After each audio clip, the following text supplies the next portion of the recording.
Hi everyone, it's Henry here, and in this video I'm going to be continuing this sort of nostalgic trip that I've been on, or this nostalgic homage tribute kick that I've been on over recent months, and it all stems from what I at the time considered the most boring Heresy Thursday article that had ever been done, which was when Warhammer Community showed us the new plastic Tarantula kit for Marines. And then I went back and had another look, and realised I could not have been more wrong, because I really hoped that maybe one of those particular sets of missiles would fit on top of the Scorpius tank from Heresy, and I might be able to recreate one of my absolute favourite vehicles from when I was a kid, which was the classic Space Marine Whirlwind. And as it turns out, what do you know, the fit is perfect, basically. So that was it. Project was on. So it's all about just doing a little nod, a little tribute, and inspired by that kit. So I'm going to take those colours. I'm not going to try and copy them precisely, but I want to try and create a kind of slightly washed out Ultramarine scheme. I think I've inadvertently actually ended up creating quite a decent Night Lords scheme with a few tweaks, which wasn't intentional. But hey, you never know. That's why these projects can be fun to do. But yeah, so Games Workshop sent us through the Tarantula kit and the new Rapier kits for review, and I thought it would be a shame not to tuck in and see what I could create with those. And what I really wanted to focus on for the sort of first portion of the video was the pre-shading and the colour application, and how I would do that on a larger surface. So in this case, a vehicle, as opposed to what I often do, which is on an infantry model. So I hope that is useful and helpful to you guys. And we'll talk a lot more about what other things we can do with the vehicles as well towards the end of the video. So I hope you enjoy. Let's paint.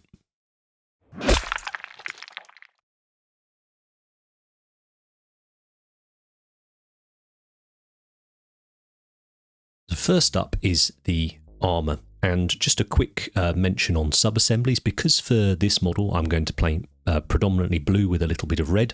I'm going to use the same grayscale pre-shade, so white over black, to create a grayscale pre-shade, which means that I can pre-shade all the different coloured parts at the same time. So for instance, the doors that are going to be red, I've just tacked them into place, and I'll do the pre-shading and stuff at the same time, and then I'll ping them out when I do the colour application. And other than that, I just left the missile pods off because it will be easier. Now for pre-shading, I like to use Tamiya flat white. With Tamiya paints, it's best to use Tamiya thinner, so X20A is the thinner for their acrylic paints. And I tend to work at a ratio of round about 3 or 4 drops of thinner for every 1 drop of flat white. Now that does change. I'm not terribly good at being consistent with all my ratios, but the point is that it is a dilute mix. And the reason for this is that we want the layers of white that we apply to be nice and translucent, so nice and see-through. So that means as we apply those thin see-through layers of white over the black, we start to create grey, and then we can repeat the coat, refine it, and make the white more and more intense to eventually give us black through to white. I'm spraying here about 20 psi, and I'm using a 0.4mm needle and nozzle in my airbrush. It's been quite warm this week in the UK, sort of mid-20s, creeping up to the sort of 30s, which has made airbrushing a little trickier, but still not sort of impossible. But those are my settings, and you will need to adjust those depending on the environment that you are spraying in. But use those as a guideline and adjust from there. Now I thought I'd start out by showing you it on the exhausts, and then we'll go into how we've done it on the missile pods. Now we've done it on the tank as well, so I say a lot more time spent on looking at this element. So I've gone in, I've followed the shape of the cylinder, so I put that highlight down the centre. Here you can just see me going in and putting just a couple of little secondary highlights on the edges of the cylinders just to make them look a little bit more interesting. So we've gone light into dark, back into light. But you'll notice that what I did initially was apply a thin coat of the white straight up the centre of it, so the apex, as it were, of where the cylinder is and the light is going to be hitting it. That highlight will run the shape of that cylinder, will run the length of it, won't cut across it, it will run all the way down the cylinder. And I chose to make it more and more intense towards the centre of that sort of apex, for want of a better term. And I did that by just waiting for the previous layer to dry, reapplying, moving a little closer, reapplying, moving a little closer, reapplying, until I got that nice pure white. Now for the missile sort of cowls, shrouds, whatever they're called, because of this lovely shape, we've got a sort of cylinder there where my brush just was, and then we've got a few more sort of hard edges of direction changes. This gives us an opportunity to do some quite striking sort of pre-shade work. And this is more the style of pre-shading that I've taught on the tank class or the vehicle class now for, gosh, not quite 10 years, but certainly a long time, all over the world. And it's a style I really enjoy, and it's a style I enjoy seeing other people do as well. And actually, I'm going to be bringing back that classic tank class in the second half of this year as well, because it's just a ton of fun. And it's nice. I haven't done it for a little while, so it's nice to do it again and sort of enjoy remembering all those times and seeing all those different things and schemes people came up with.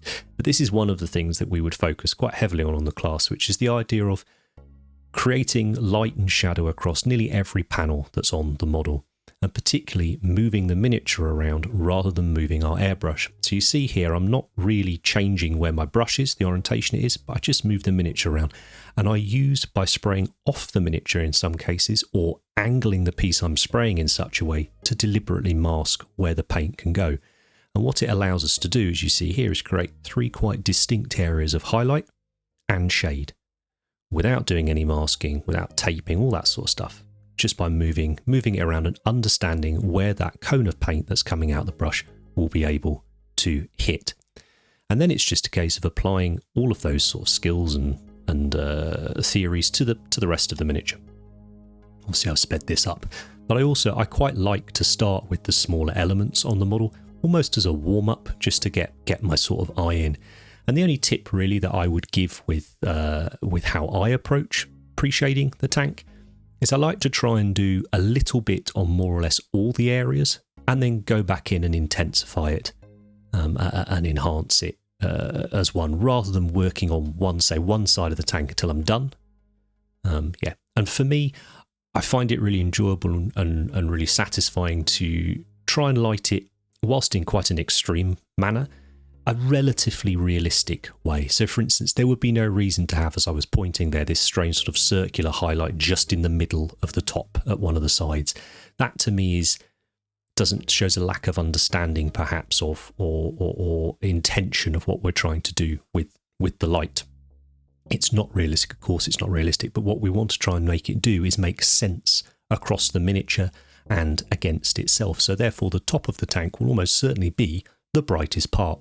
And if the light is shining down on the top of the tank, well, the chances are that areas that are next to each other on the same plane, so horizontal, are probably going to be the same level of light, which is why I say I sort of try and keep it making sense in and of itself. That's my approach to how I try to do it. And it's a style that was largely popularised by someone called Adam Wilder. So if you do like that kind of thing, I'd really go and suggest going and searching him out.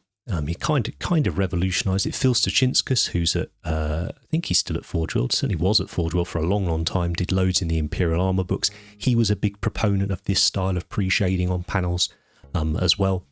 And it's just, I just think it's fascinating. And you see a lot of it in the Imperial Armour books, which is where sort of my inspiration for painting came from when I got back in.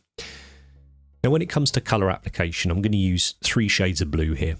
And as you saw me pointing out there, I'm going to aim this first colour of blue, the darkest colour, into the areas of shadow on the tank. And I'm going to try not to hit the areas of mid-tone and highlight too much.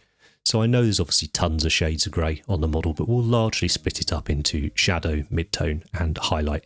And this is where the blue here, I'm aiming into the shadow areas. Now, I'm not going to stress about any overspray. It really doesn't matter. This model isn't being painted as a display piece by any means.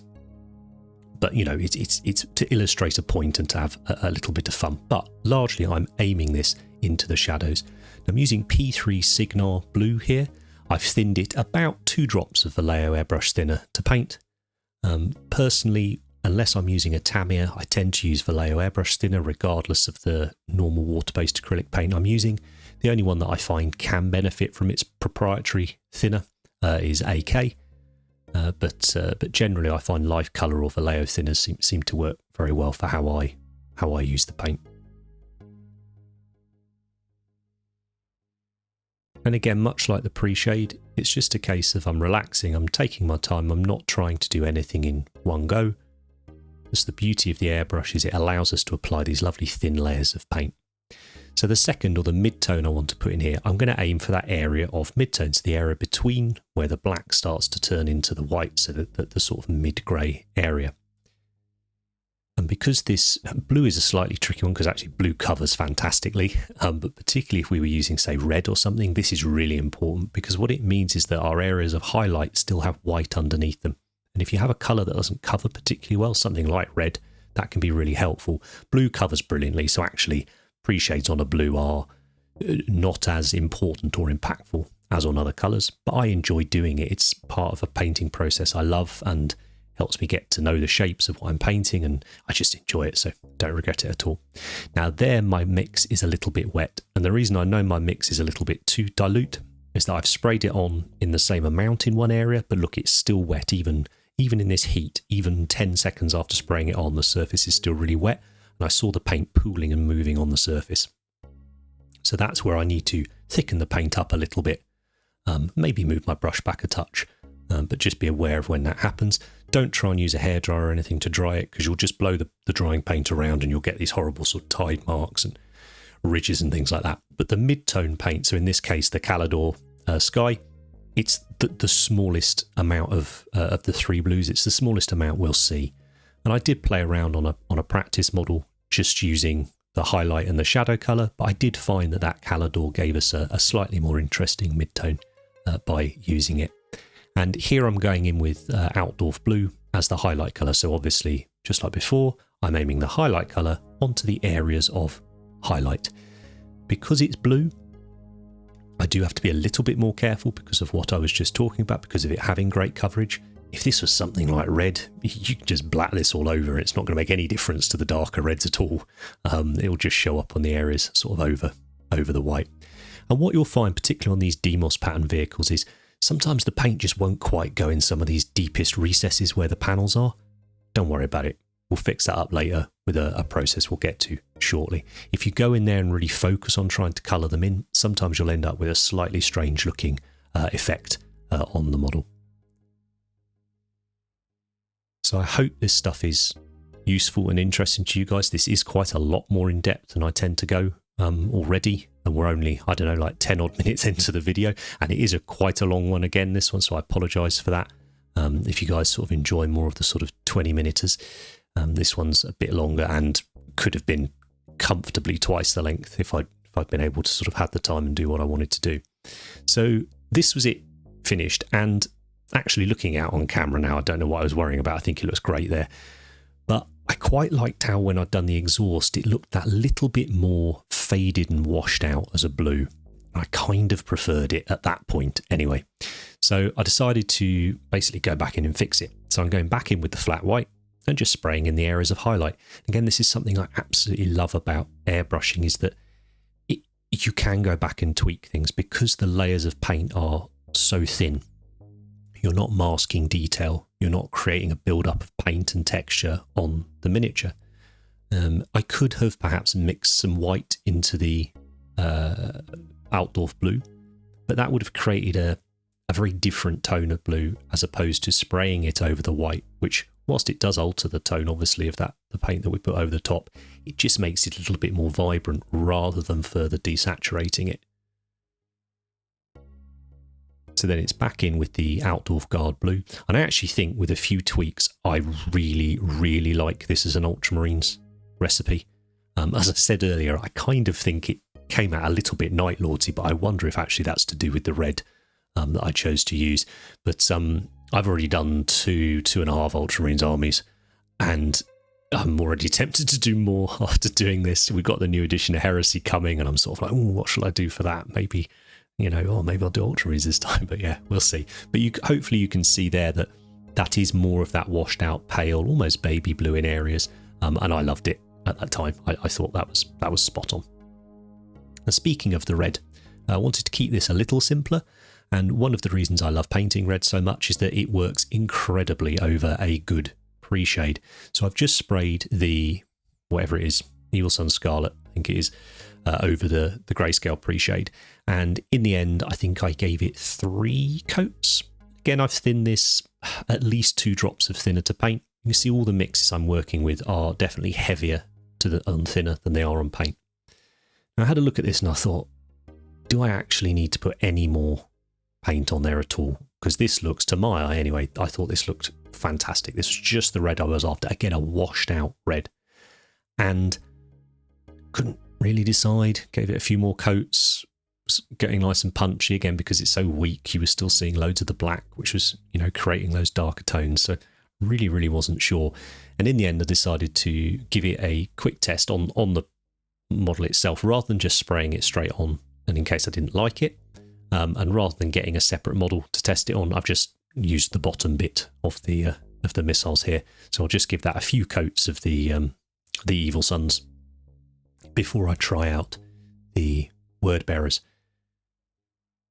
So I'm just aiming the word bearers into the areas of shadow, and I'm wanting there to be a bit of overspray to create an additional colour in that mid-tone.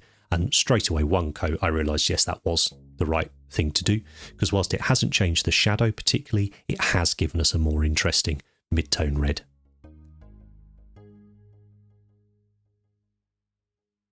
Nice and simple. 2 colours over a pre-shade.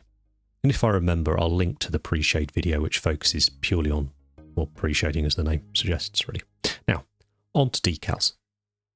So first up, the areas that I want to put decals on the Mini are going to get a good few coats of polyurethane gloss varnish. It's a nice tough gloss varnish, which will give me exactly the surface I'm wanting to work over. And I just use my Vallejo airbrush thinner with it. I thin it about 3 drops of thinners to varnish, basically so it sprays nicely through at 20 psi, and give it probably 3 to 5 coats, something like that. I hope you enjoyed that pre-shade section. Again, if that's the type of thing you'd like to see more of, let me know, because I will practice a little bit more my delivery of it. This style of much more in-depth video is something you'll see over on Patreon all the time. Speaking also, for instance, this week Andy's just been doing a couple of Alpha Legion Marines. He's been having a ton of fun with them whilst he's working on some of his display pieces. So generally over on Patreon, you're getting an extra video each week, and it tends to be sort of 3, 4, 5-parters on display level pieces or higher level painting theory, nearly always by Andy. But I say occasionally I'll jump on there, and sometimes Andy will do some of his just sort of army painting stuff as well. And the support that the patrons give us it's fundamental to us existing as Cult of Paint. So I'm hugely grateful to everybody who supports us over there. You enable us to do these videos here, do those there, have the Twitch channel, do things like the MPO. All the plans and stuff that we've got wouldn't be possible without the Patreon. So thank you ever so much. And if for any reason you can't support us over on Patreon, then hit the like button, pop a comment down, subscribe to the channel, tell your friends. That makes a huge difference too, and I appreciate all of that support as well, so thank you. With the decals, I didn't want to do a straight copy of what there was on the original Whirlwind, even though I do have the old, very old vehicle decal sheets, which I used the front design off, although I think that's on one of the new ones as well, actually. Yeah, it was still, I still wanted it to sort of take advantage basically of some of the lovely new decals we've got as well. One thing I wanted to touch on, and I've linked up to a decals video, again focused just purely on the whole process. A few people have asked about weathering decals. Now generally I like to paint my weathering and chipping over my decals, but you can, if you're very careful and gentle, physically damage the decals. Because we've got that nice tough coat of polyurethane gloss underneath the decals and then another few coats of it above the decals, we gently scratch away, and all you're scratching away here is the ink that's been left behind as the decal transfer, whatever you want to call it. And you can create these lovely, very, very fine sort of scratches and chips and things on the model. The risk, of course, is if you press too heavily and you'll go through the paint onto the plastic or the resin or whatever is underneath. So generally, I will prefer to paint it. Where scratching it does become more important or more useful or helpful is if you have a particularly light colour under, say, a dark decal. So say I had a black decal over, say, a yellow paint job. Scratching that away is really useful, because trying to paint yellow scratches over the top of black, it's going to be a lot trickier. Generally, it's not going to be one shot. You'll have to go back in and do a couple of layers, and doing a couple of layers on something that's that fine can be very, very tricky. Now, I did want to do tons of weathering and battle damage on this vehicle, but I didn't have time. But this is my sort of minimum level of what I would consider sort of battle damage and weathering and so forth that I'd want to do. And that starts with the oils. So I've taken a black oil paint here and I've thinned it down with normal DIY shop mineral spirits, white spirits. If I'm working on a large model or a large project, I tend to use odorless mineral spirits, something like Sansador, sans odor, no smell, low odor, artist grade thinner. But it has its drawbacks, and for filming, I prefer to use the DIY shop stuff. So at the moment, generally I will have a mask on, or I will at the very least have a window open or a air purifier on, something like that, just to help with those fumes, because it is important, you know, when we're using products like these oils and stuff. There's nothing to be scared of at all, but it's important to understand, you know, that you are using solvents and to act accordingly, in my opinion. So here I haven't done any extra varnishing of the model. The acrylic paint is nice and dry. It was left overnight, so I know it's dry. So the solvents, no matter whether they're Sansador or just some cheapy spirits like this, they're not going to react with that acrylic paint. And I don't need the extra help of surface tension. So say I just wanted the paint to run into the recesses, maybe I would give the whole model a couple of gloss coats, because that would ensure that this paint would only run into the recesses and be very, very easy to wipe off any of the surfaces. But I would quite like it to stain some of the surfaces, just to add a little bit of life and texture and interest into the miniature. So I haven't done any extra gloss. Some areas have gloss on because I put the decals on there. Other areas don't have any at all. So the actual oil wash will react differently depending on what surface we're putting it over. Generally, I will work sort of side by side of the tank. So for instance, I've done all the pin washing I want to do on this side. By the time I get to the end of it, it's almost certainly ready for me to do the next stage at the start of that panel, because it's so large, because it's so warm at the moment, and because I'm using normal mineral spirits, so they're evaporating quite quickly. So once I've finished that side, I'm going to go in here and I'm going to start doing a cross between sort of cleanup work and just a little bit of weathering. So here I'm taking a very, very soft brush and I'm just touching the model nice and gently. And as you can see, I'm just going up and down, up and down, up and down.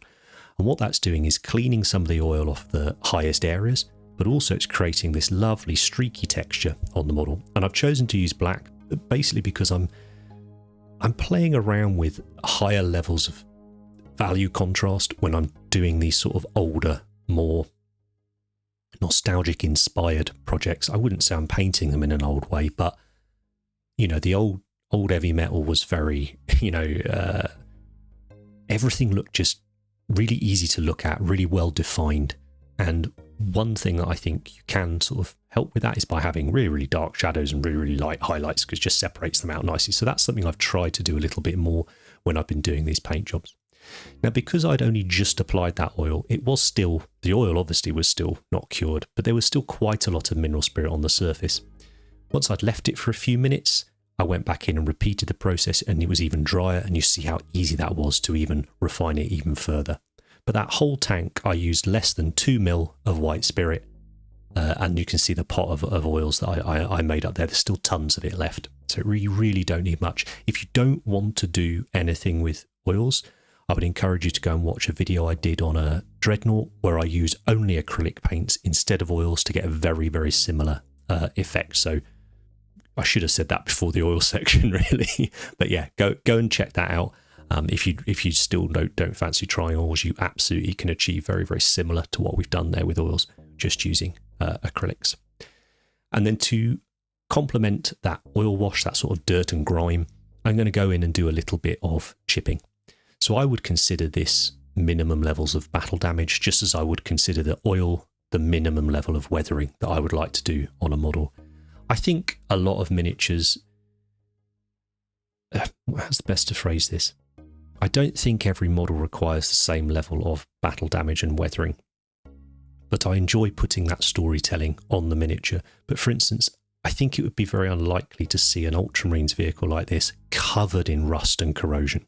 That doesn't mean I don't think there should be a little bit of it here and there. Maybe it's been on campaign for a while on a particularly toxic planet or whatever. That does look really cool. But generally, you know, if I was doing a Death Guard, I'd probably be more likely to do lots of corrosion on it. But hopefully you get what I'm getting at. I guess what it is I don't think there's one hard and fast rule. I think there's a huge breadth of what we can do with regards to the intensity of battle damage and weathering. And for me, it's just all about sort of telling that story. So here I'm going in with a mix of Towlight Ochre and whatever the lighter Rebels Evil Sunz. And initially I'm sponging it on, focusing on those areas of sort of high wear and tear. So like where the teeth of the door would clash together, the hinges, that sort of place. If you're ever unsure, just go and look at some reference pictures of military vehicles or agricultural vehicles or things like that. If you're a tradie, go and look at your van, you'll realise the areas that get the high wear and tear. And here I'm doing what I mentioned earlier, so I'm going in with the darker red colour, so what was it Word Bearer's Red, and just painting in some of the chips over the decal, rather than physically sort of scoring them into it. And generally I would do this darker one first and then the lighter one over it, but it doesn't really matter.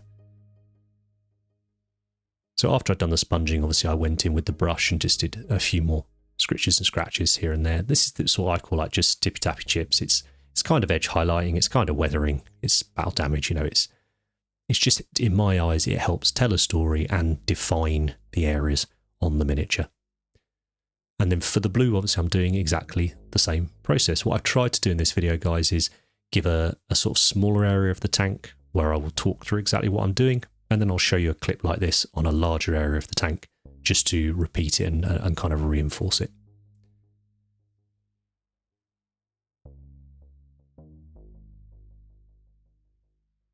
Absolutely hate building these new plastic Demos kits. None of mine go together well. There's awful gaps. It's real pain in the arse, but God, I think they look amazing. So it is worth it in the end. And here you can see I'm just doing a few sort of directional sort of chips and scratches as well. But so far, you know, we've used certainly less than 10 paints up until this point. And it's been, yeah, you know, I think we're already creating quite an interesting, exciting looking thing.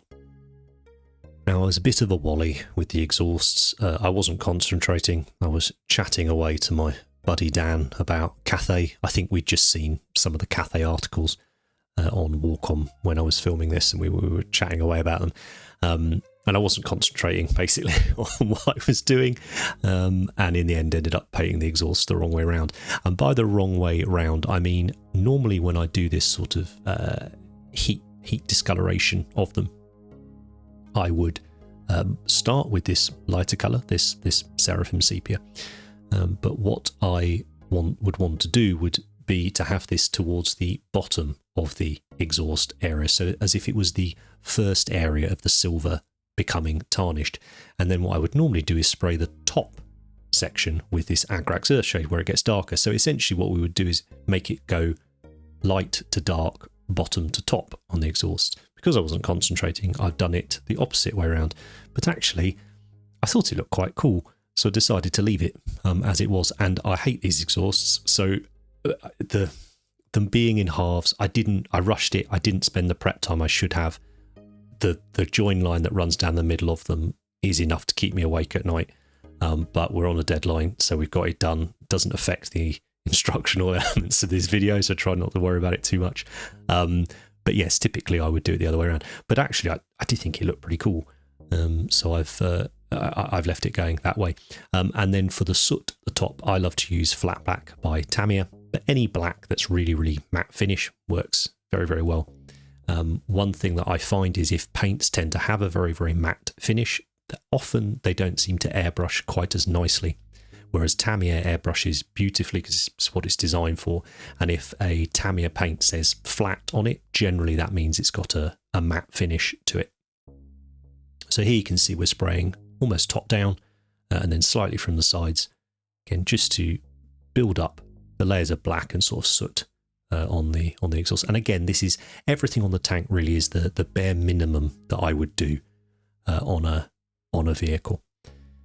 Now tracks was a better outcome, shall we say. I didn't really know what I wanted to do with them, so I took the opportunity to try some different things out. And obviously Tin Bits was the incredible colour back when this tank was out and I was a kid, and I wanted to try and evoke a little bit of that sort of feeling with it. So Warplock Bronze is already not a million miles away from Tin Bits. So after base coating them black, I'm just going in here and giving them a nice base coat of Warplock Bronze all over.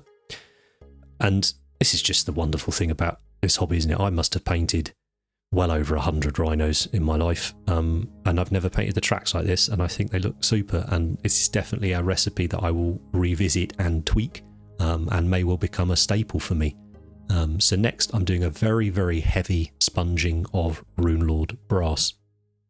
And the reason I'm doing this with a sponge is because I want to create a painted texture on there to make that metal look quite pitted, like sort of pig iron, and then giving it a wash with contrast Ratling Grime. Although it's a contrast paint, if we thin it down with a little bit of water, it doesn't retain as much of its contrast properties and behaves more like a wash. And for me, Ratling Grime is basically what we used to do sort of a decade or so ago. We used to mix Devlin mud and Nuln Oil. For me, Ratling Grime is that ready to go, or as close as it needs to be. So I love using that over my metals. Corvus Black. Can't remember why I'm showing you the Corvus Black. Oh, the missiles. So I've just left this in quickly just to show you how I would do the areas of black. So it's just like when we were painting the exhaust cowls. So these are just cylinders, so the highlight will run down them. You can see I've taped off the, whatever you call it, the covering, the cowling. You could do this the opposite way around. So you could paint the missiles initially, tape them off, and then do the cowling. Doesn't really matter. But here I'm just going in over black, Corvus Black, then mixing in a little bit of grey. But again, it's all about just following that highlight shape down the shape of the thing you're painting. So if it's a cylinder like this, the highlight will run all the way down it. Now, one of the things that is a bit of a shame with this video, I really wanted to use the little Marine that's just poking his head up through the turret and the radar dish from the normal Mars pattern Rhino, but I don't own a normal Mars pattern Rhino as mad as it is, and I don't have any of the stuff in my bits box. So Ben was posting it to me, and unfortunately the postal service here where I live is absolutely useless, and it did not arrive. And I've left this literally until the morning of when this video's gone out, to the last possible minute, but in the end I had to do something else instead. So I've sort of fudged it. So I've taken the crew of the Rapier. Now I was going to use the head from the Rapier crew because I think it's absolutely amazing. It's kind of got this like mini Tech Marine kind of vibe to it. And actually the torso of the Rapier mimics the torso that we used to see of the lad that was just poking up. So the match is there really close. It's just that he's done in such a way that he sits just right in the hatch, whereas this guy, I'm really kind of having to fudge it. And yes, I know he hasn't got any arms and all the rest of it, but I don't care, it's fine. Yeah, the Rapier crew I think are absolutely awesome. But yeah, hopefully it will show up at some point, and I will quickly repaint him and pop him in. And then I couldn't believe it, but I don't have a little radar dish anywhere in my bits boxes. Just the amount of vehicle kits I have, and I couldn't find one. It tells me I need to be doing more vehicles again, familiarising myself with the kits, and build my bits box back up. So in the end, I just used a bit from the Heresy tank kit and then a bit from a Solar Auxilia communications thing to sort of fudge this weird like targeter type thing. But I think it does the job, right? It sort of tells a similar story, shall we say? And then it was just time to give the areas of black on the model a little bit more life, other than just that sort of quick grey kind of chipping. So I've just chosen to use a brown oil wash here, all over the areas of metal and all over the areas of black. Again, just to give them a little bit of colour and a little bit of life. So again, bare minimum that I would want to be doing on these sort of models. So there we are. Here is the Whirlwind to go alongside his chum, the Baal Predator that I painted as a sort of not a similar style, actually a very different style, certainly when it comes to the panel modulation, but in the same vein of inspired by the sort of second edition colours and styles. And I loved doing him, but as I've alluded to in the video, I would love to do a lot more to this miniature. And you guys keep asking, can you do more vehicle videos? I would really love to, but this week has confirmed to me, if you'd like more vehicle videos, and I would love to do them, I need longer to do them, and it means we can't just have a video every single week over here. So let me know in the comments if it would bother you, particularly having to wait, say, 2 weeks for a video. So maybe we'd be looking at more like 3 videos a month rather than sort of 4 videos a month. But it would enable me, I would enjoy to go and spend now a couple of days weathering up this tank, and bringing life and telling more stories in different areas, of it. There are so many areas, and it's something I focus on a lot when I'm doing the vehicle classes and the weathering classes. Just all the fun you can have with telling stories. And again, not just what I didn't want to do was just throw a bunch of products at the vehicle, because I enjoy the process of creating those effects and controlling those effects. And as I say, telling that story with those effects is one of my most favourite things about painting. So I would rather leave it at this stage where I think it's actually pretty clean and everything on it is executed nicely. There's just a lot more steps that I would go to. And if you're one of these people that can go back to models and do more to them, then that's great, because you could play with this quite happily. But then you'd be able to sit down and go through and do a lot more weathering. But I'm absolutely itching basically to go and do a load more weathering on this model. But yeah, it's up to you guys. So please let me know in the comments if you're happy to wait a little bit longer. I would love to do slightly more involved videos, and sort of hobby in the way that I traditionally do. And let me know if there's some older favourite vehicle favourites of yours that you would like me to tackle. Not just Space Marines by any means, any sort of classic vehicles and schemes from over the decades that you'd love to see me have a play around with, because that's something I'd thoroughly enjoy doing. So if you have any questions about anything I've done on here, please pop them down in the comments. I will get back to you as soon as I can. If you haven't already, bang the like button, click subscribe, hit the little notifications bell, particularly if I'm not going to be doing the videos sort of regimented days every week now, and that'll just let you know when the new video is coming up. Thanks ever so much for all of your support. Take care, and I'll see you next time. If you've liked any of the models in this video and you fancy having an army of them yourself, but perhaps you don't have the time or wherewithal to get it done, consider dropping us an email at commissions@cultofpaint.com, and maybe Ben can sort you out.